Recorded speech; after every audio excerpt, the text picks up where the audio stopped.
열왕기상 8장 41절로 53절까지의 말씀, 제가 41절부터 52절까지 읽고 마지막 53절은 합독하겠습니다. 또 주의 백성 이스라엘에 속하지 아니한 자 곧 주의 이름을 위하여 먼 지방에서 온 이방인이라도 그들이 주의 크신 이름과 주의 능한 손과 주의 펴신 팔의 소문을 듣고 와서 이 성전을 향하여 기도하거든 주는 계신 곳 하늘에서 들으시고 이방인이 주께 부르짖는 대로 이루사 땅의 만민이 주의 이름을 알고 주의 백성 이스라엘처럼 경외하게 하시오며 또 내가 건축한 이 성전을 주의 이름으로 일컫는 줄을 알게 하옵소서. 주의 백성이 그들의 적국과 더불어 싸우고자 하여 주께서 보내신 길로 나갈 때에 그들이 주께서 택하신 성읍과 내가 주의 이름을 위하여 건축한 성전이 있는 쪽을 향하여 여호와께 기도하거든 주는 하늘에서 그들의 기도와 간구를 들으시고 그들의 일을 돌아보옵소서. 범죄하지 아니하는 사람이 없사오니 그들이 주께 범죄함으로 주께서 그들에게 진노하사 그들을 적국에게 넘기심에 적국이 그들을 사로잡아 원근을 막론하고 적국의 땅으로 끌어간 후에 그들이 사로잡혀간 땅에서 스스로 깨닫고 그 사로잡은 자의 땅에서 돌이켜 주께 간구하기를 우리가 범죄하여 반역을 행하며 악을 지었나이다 하며 자기를 사로잡아간 적국의 땅에서 온 마음과 온 뜻으로 주께 돌아와서 주께서 그들의 조상들에게 주신 땅 곧 주께서 택하신 성읍과 내가 주의 이름을 위하여 건축한 성전 있는 쪽을 향하여 주께 기도하거든 주는 계신 곳 하늘에서 그들의 기도와 간구를 들으시고 그들의 일을 돌아보시오며 주께 범죄한 백성을 용서하시며 주께 범한 그 모든 허물을 사하시고 그들을 사로잡아간 자 앞에서 그들로 불쌍히 여김을 얻게 하사 그 사람들로 그들을 불쌍히 여기게 하옵소서. 그들은 주께서 철풀무 같은 애굽에서 인도하여 내신 주의 백성 주의 소유가 됨이니이다.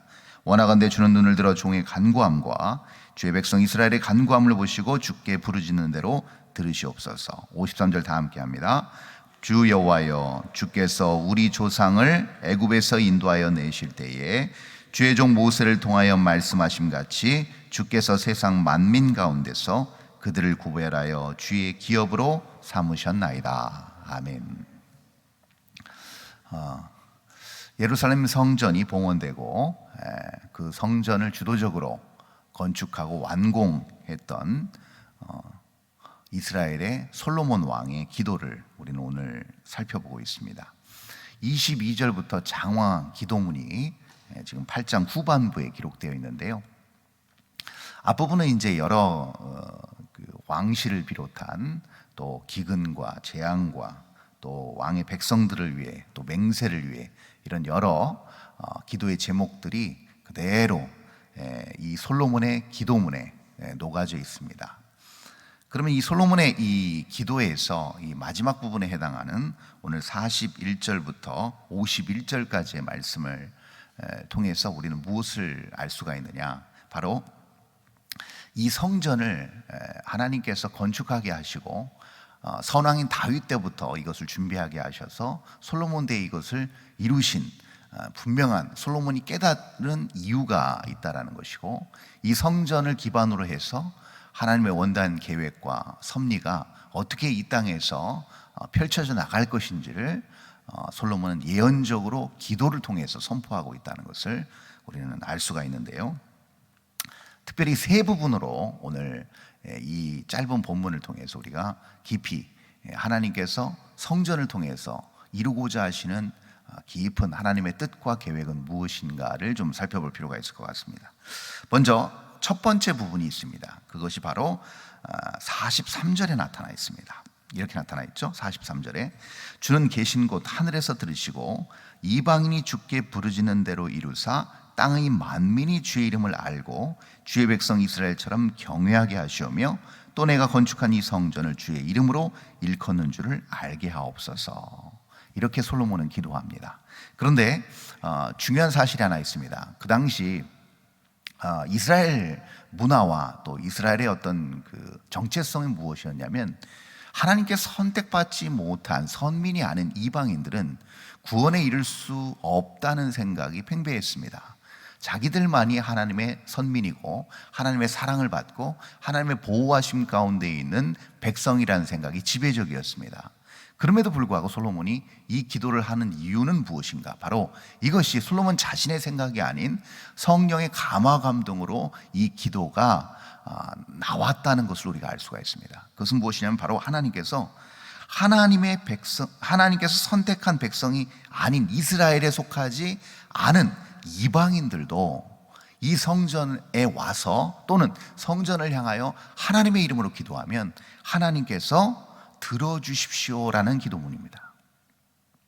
이것이 결국은 하나님의 뜻이라는 것이죠. 그래서 지금 43절에서 땅의 만민이 주의 이름을 알고 주의 백성 이스라엘처럼 경외하게 하시오며, 중요한 표현이 나오죠. 온 땅에 흩어져 있는 모든 이 땅의 지구촌에 있는 모든 사람들이 하나님께 부름받은 하나님의 거룩한 백성으로서 온전히 살기 위한, 그야말로 하나님께서 처음 인류를 만드시고 복을 주시고 생육하고 번성하여 땅에 충만하고 땅을 정복하라, 다스리라 라는 그 하나님의 문화 명령에 근거한 모든 이 땅에 있는 사람들이 하나님의 뜻 가운데서 온전히 살고 사명을 이루고자 하는 하나님의 바람이 바로 이 43절에 그대로 녹아져 있는 것을 우리는 알 수가 있습니다. 그러므로 이 땅에 지금도 존재하는 수많은 성전과 그 안에서 예배와 사역들이 진행이 되고 있습니다. 하나님의 뜻 안에서 진행이 되고 있는 것이죠. 그래서 중요한 것이 무엇인가 하면 바로 성전은요, 하나님의 집이라고 일컫는 이 성전에서 중요한 사실은 무엇인가? 바로 하나님 중심적으로 모든 것들이 이루어져야 된다는 겁니다. 거기에 대표적인 게 뭐냐면 기도라고 할 수가 있는데요. 기도가 왜 예배도 있고 사역도 있고 여러 일들이 성전 안에서 진행됨에도 불구하고 왜 기도가 중요하다고 우리가 생각할 수 있느냐면, 기도만큼 너무나도 하나님과 친밀한 영적 소통과 교제할 수 있는 방법이 그렇게 많지가 않기 때문에 그렇습니다. 예배도 그럴 수 있고 또 하나님 안에서 어떤 봉사를 하고 사역을 하는 것도 물론 하나님과의 친밀한 교제 가운데 그것이 진행되는 것은 맞지만, 밀접하게 직접적으로 하나님과 소통하고 교제할 수 있는 방법은 기도 외에는 사실 그렇게 찾아보기가 어렵습니다. 직접적인 강력한 소통의 도구라고 할 수가 있는 것이죠. 그래서 예배도 기도가 포함되어 있고 또 말씀을 통하여서 우리가 하나님의 뜻을 전달받기도 하지만, 중요한 것은 우리가 허심탄회하게 하나님 앞에 우리의 모든 마음을 쏟아놓고 또 그것을 통하여서 하나님과 소통하고 또 하나님의 어떤 뜻과 하나님의 계획을 깨닫고 거기서 응답받는 모든 일련의 과정들이 함축적으로 또 집중적으로 녹아있는 것이 무엇인가 하면 바로 기도의 행위라는 것입니다. 그래서 우리 주님께서는 예루살렘 입성 이후에 채찍을 만드시고 성전에 들어가셔서 상을 둘러 엎으시면서 모든 그 잘못된 부조리들을 한 번에 척결해 나가시는 성전 청결 작업을 하십니다. 그 성전 청결 작업을 하시면서 예수님께서 뭐라고 말씀하시냐면, 내 집은 만민의 무하는 집이다? 기도하는 집이다. 이렇게 정의를 하셨습니다. 그런데 만민의 기도하는 집인데 너희들이 무엇으로 만들었다? 강도의 소굴로 만들었다. 옛날 개역 한글에서는 구렬로 만들었다, 이런 표현을 쓰십니다. 그래서 우리가 알 수 있는 게 무엇이냐면, 수많은 교회가 있고 교회가 건물이 있고 모이는 장소가 필요하지만 더더욱 중요한 게 무엇이냐면, 모든 교회의 건물 안에서, 물리적인 건물 안에서 하나님과의 영적 소통인 대표적인 영적 행위인 기도가 등한시되거나 기도가 결여됐을 때 결국은 무엇으로밖에 될 수가 없느냐? 바로 강도의 소굴로 전락할 수밖에 없다는 겁니다. 왜냐하면 물리적인 건물은 결국은 사람이 그 안에서 무엇을 하느냐에 따라서 그 기능이 결정되어지기 때문에 그렇습니다. 근데 주의 이름으로 모였다고 하면서도 사람 중심, 어떤 인본주의적인 생각이 가득 차서 세속적인 어떤 생각이나 사상으로 무엇인가를 만들고 무엇인가를 그런 모임을 주도해 나가고 한다고 한다면요, 그것은 아무리 명목상 하나님의 이름이고 주님을 위해서 한다고 하지만 결국은 그것은 강도의 속을 그 이상이 될 수 없다라는 것을 우리 예수님께서 잘 보여주고 계신 것입니다. 그래서 우리가 알아야 될 것이 무엇인가 하면, 모든 하나님의 부르심을 받은 모든 하나님의 백성들이 하나님의 성전 안에서 철저하게 행하셔야 될 것은 무엇이냐면 바로 하나님께 부르짖는 것입니다. 하나님을 부르는 것입니다. 하나님을 찾는 것입니다. 그래서 성전은 이 땅에 존재하는 것이죠. 그것을 지금 솔로몬이 말하고 있는 것입니다. 그래서 오늘도 우리는 아침 일찍 새벽부터 미명에 나와서 우리가 이 자리에서 기도하는 이유는 아주 분명할 것입니다. 그것은 무엇이냐면, 오늘 월요일 우리에게 주어진 하루가 우리의 능력과 우리의 지혜나 우리의 경험으로 감당할 수 없는 하루의 시간임을 너무나도 잘 알기에, 우리가 언제나 우리 마음속에 강도의 소굴이 될 수 있고, 언제나 죄악 가운데 노출되어서 유혹에 빠져서 실족할 수 있는 연약한 존재임을 인식하기에 우리는 이 자리에 나와서 하나님 앞에 기도하는 것입니다. 월요일 오늘 한 날도 하나님 힘을 달라고, 죄악에서 나를 건져달라고, 나를 붙들어 달라고 기도하는 것이죠. 그렇게 하루를 출발하는 사람과 그렇지 않은 사람의 하루의 그 모든 시간의 차이는 얼마나 클 것입니까? 눈에 볼 때는 별것 아닌 것 같이 똑같은 평범한 일상과 그 다반사의 어떤 시간을 보내는 것 같지만, 여러분 결코 그렇지 않습니다. 영적인 안목과 영적인 잣대로 봤을 때는 결코 그 안에서의 하나님 주시는 평강과 하나님 주시는 진정한 영적인 소통과 형통함은 여러분 기도하는 자만이 누릴 수 있는 놀라운 특권이자 복이라는 것을 우리는 알아야 될 것입니다. 그러면 이렇게 하나님께 부르짖고 하나님께 모든 마음을 쏟아놓는 이 성전에서 드려지는 기도는 어떤 기도들인가? 그것을 솔로몬은 구체적으로 44절에서 얘기하고 있습니다. 이렇게 나타나 있죠. 주의 백성이 그들의 적국과 더불어 싸우고자 하여 주께서 보내신 길로 나갈 때에 그들이 주께서 택하신 성읍과 내가 주의 이름을 위하여 건축한 성전이 있는 쪽을 향하여 여호와께 기도하거든 주는, 45절, 주는 하늘에서 그들의 기도와 간구를 들으시고 그들의 일을 돌아보옵소서. 이것이 두 번째 솔로몬의 기도였습니다. 그 당시 선대왕 다윗 때부터 이스라엘은 많은 전쟁을 치렀습니다. 지금도 예외가 아니죠. 그때는 어떻게 보면 지구촌의 화약고라고 할 수 있는, 중동의 화약고라고 하는 그런 지역 아니겠습니까? 지정학적 위치 때문에 많은 전쟁이 또 분란이 끊이지 않는 그런 지역입니다. 3000년 전이었지만 역시 그때도 마찬가지였죠. 그래서 전장에 나가는 일들이 굉장히 비일비재했고 전쟁은 불가피한 일이었습니다. 그렇게 원정을 나갈 때마다 이 성전을 향하여 기도할 때 하나님께서는 백성을 돌봐 주십시오라는 솔로몬의 기도입니다. 물론 우리가 지금 전쟁 상황에 있지는 않습니다. 물론 전시는 전시지만, 그렇잖아요. 전시는 전시지만 지금 우리는 평화의 때를 누리고 있습니다.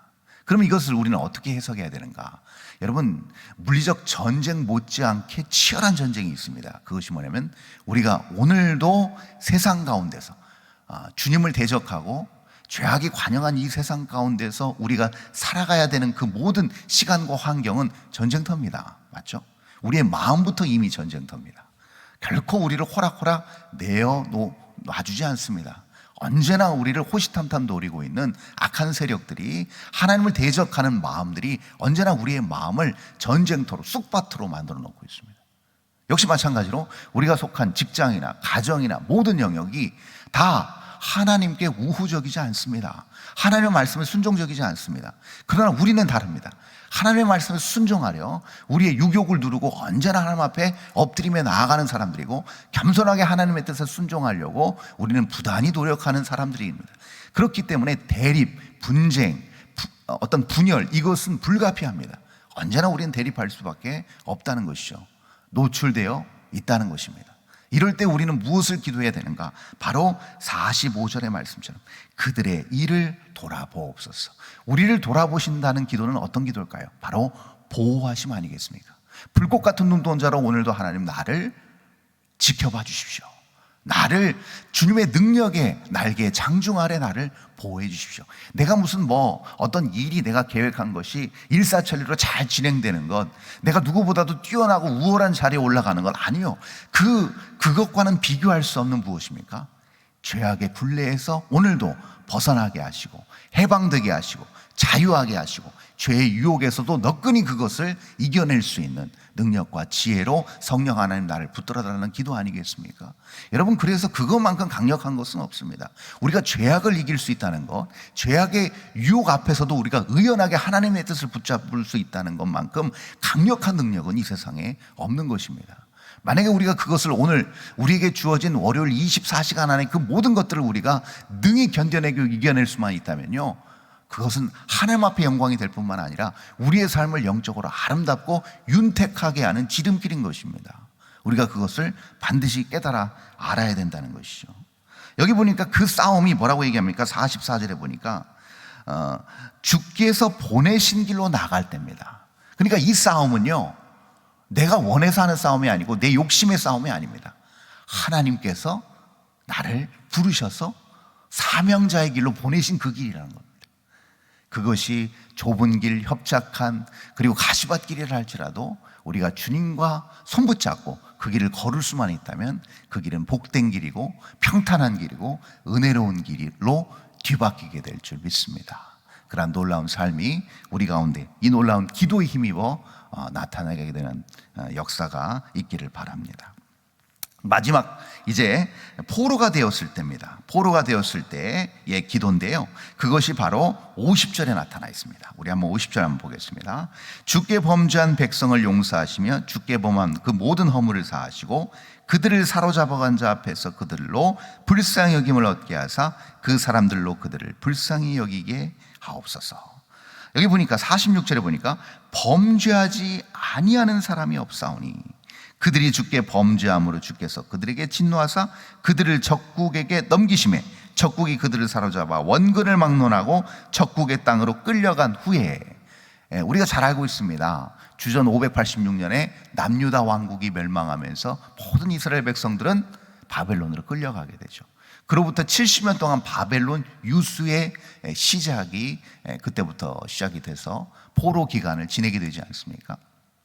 그것은 이들의 철저한 죄악 때문이었습니다. 하나님께 반항하고 하나님을 적대시한 그 죄가 결국은 포로로 그들을 한 번도 그들이 밟아보지 않은 그 낯선 땅으로 가게 했고 쫓아내게 했고 그들을 고통 가운데 내몰아 넣었다는 겁니다. 그러므로 죄악이 주는 큰 고통이 있습니다. 근데 우리 역시도 예외일 수 없습니다. 우리 역시도 그것을 극복할 수 있는 능력이 없습니다. 누구나 다 죄에 빠질 수밖에 없는 연약한 존재라는 것이죠. 근데 그때 50절에서 뭐라고 지금 솔로몬 기도하고 있습니다. 불쌍히 여김을 얻게 하사 불쌍히 여기게 하옵소서. 허물을 용서해 주십시오. 바로 이 기도라는 겁니다. 우리가 꼭 놓치지 않고 기도해야 될 것, 우리가 실족하고 우리가 죄악 가운데 빠질지라도 하나님, 나를 오늘 불쌍히 여겨 주십시오. 나에게 긍휼을 베풀어 주십시오. 내 죄를 용서해 주십시오라는 기도라는 겁니다.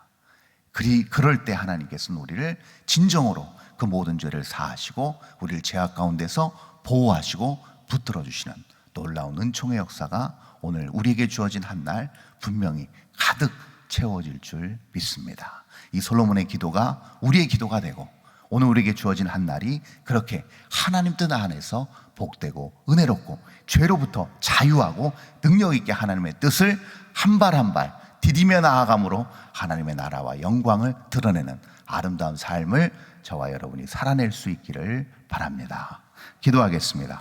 존귀하신 아버지 하나님, 은혜를 감사합니다. 오늘 귀한 솔로몬의 기도를 통하여서 우리가 해야 될 기도를 깨닫게 하시고 그 기도의 능력을 통하여서 우리의 삶이 어떠한 삶, 또 하나님께서 바라시는 어떠한 능력의 영적인 삶을 살아낼 것인지를 깨달아 알게 하여 주신 은혜 감사합니다.